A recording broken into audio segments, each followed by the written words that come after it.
Hey folks, it's Tom, your frugal prepper. So I'm just out here working on this Honda again, and the timing belt looks actually really good. It's been replaced relatively recently.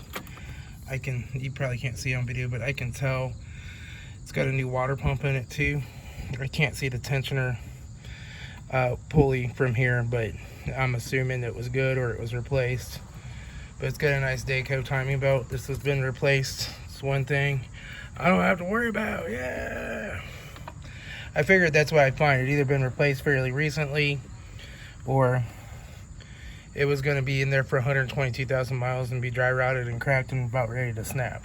You know, but this belt actually looks perfectly fine, so I'm not going to worry about that. The inside of this motor doesn't look too bad considering it's got 222,000 miles on it. At some point the oil changes were kept up with. Has one of those expensive like $18 K&N oil filters on the back on it. I'm just gonna put a Honda OEM one on it. The valve cover gasket wasn't really leaking. It's rubber. It's still soft and pliable and supple. So I'm just gonna reinstall. I'm still waiting on my one valve cover bolt to come that was missing, and this one's actually broken off. Right there, but it's got just a few threads and it'll still bite down in there and tighten up. Right there, but it's broken off in there, so I'm not going to worry about that. But we'll reinstall this one. We'll snug that one up, but it's not been leaking there, so I'm not going to worry about it too much. But all looks pretty good. I can't really see the cam lobes from here, but I'm going to assume that they're all good. It runs pretty darn good. I don't even think that needs a valve adjustment. I'm not going to worry about that, because this thing runs smooth and purrs like a kitten. So I am not going to worry about adjusting the valves in it or any of that stuff. We're just going to bolt her back together. I got the rack and pinion put in. Let me take you down below here. I'll show you. All right. Oh, crap. Oh, all right. Ooh. So this is the rack and pinion. I think I still have to tighten these two bolts right here on that bushing. That's the only thing I have left to do. But it's held in there and centered from that.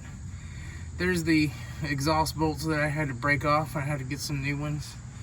It takes these special spring bolts, so I had to break those off to get the rack out, and then I had to come in here with a cutting wheel and cut the old nuts out of here that were stuck in. Praying to God that I didn't catch the leaking fuel tank on fire with the sparks. I managed not to.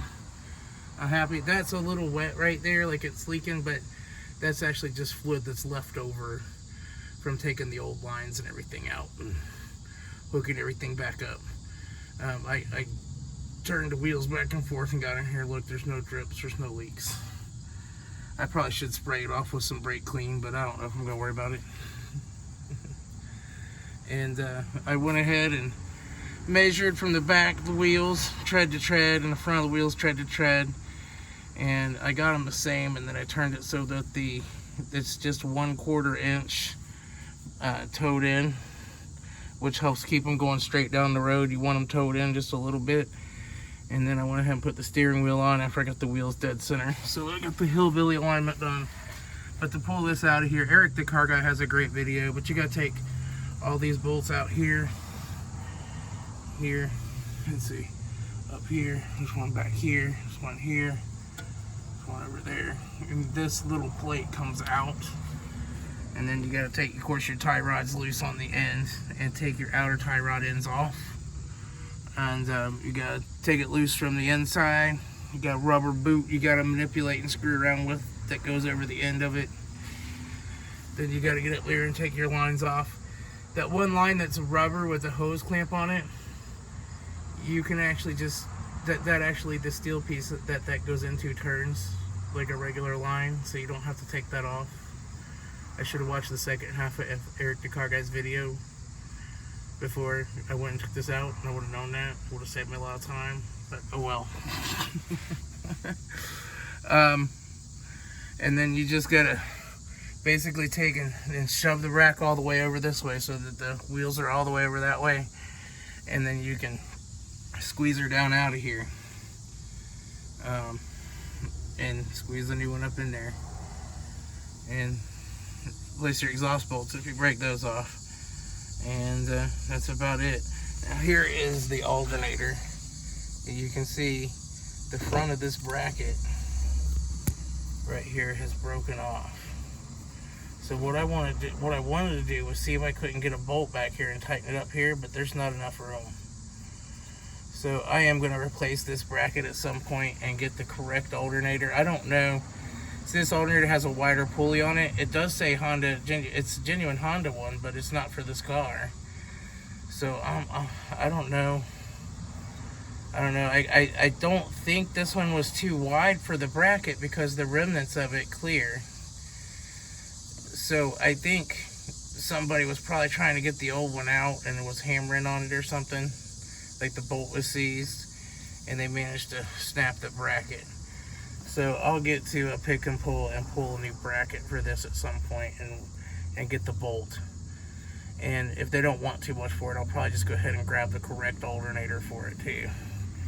And we'll put that all back in there, right? But for now it's holding, it's not rubbing, it's okay. So I'm gonna leave it for now. But that needs to be fixed right eventually. It'll be fine for him to toot around town and go to work. I wouldn't take it on any trips to Florida that way. But so really where I'm at now is I'm going to do an oil change. It's got one of those expensive $18 K&N oil filters on it. Who knows how long that's been on there. We'll change that out for a genuine OEM Honda.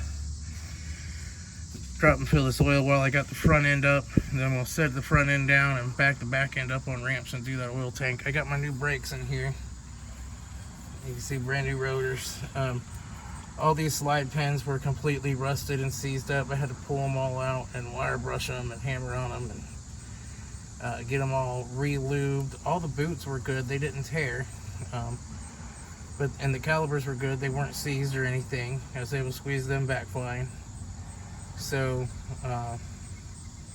you know, I was able to save the calipers and I was able to get all the pins free and moving. Put new rotors, pads, and brake hardware on both sides.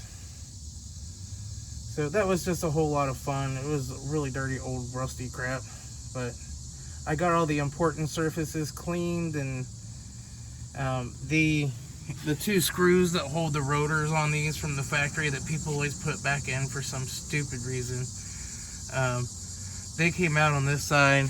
They were seized on this side and I had to drill them. And I don't put those screws back in when I do brakes. I just don't, because they're just a pain in the butt for the next person that has to do them. And they're really just there to hold the rotor on while it's in the factory before they get the tires and stuff on it. There's no reason to put those back in when you're doing a brake job. It really isn't. But well, that's what she looks like underneath. I mean, she's got a little surface rust, but the floor pans are good, the rockers are good. The exhaust has been replaced sometime recently, or relatively recently. That's probably the worst of the rust right there. And that's still solid if you tap on it with a hammer. Some stuff flakes off, but it's still a good solid chunk of steel there. But she's all good all the way back. Here's where the brake line has been repaired. Right there, and they did not use a compression fitting, they used a flare union. Yay. So I don't have to fix that. And the fuel line is quite rusty on this, and at some point if it does start to leak, then we will put a piece of the plastic fuel line on there. I got that Dorman fuel line repair kit with the plastic tube. I'll put that up, run that up here. But she looks good. The half shafts have been replaced on this guy, and the transmission, I don't know when it was put in, but it had 89,000 MI wrote on it for 89,000 miles, and it said it came out of a 2000 Honda Civic. So the transmission's been replaced with one that has lower mileage at some point, which explains why the transmission fluid and everything looks so clean. So that's been done on this already. But everything else looks pretty good with it.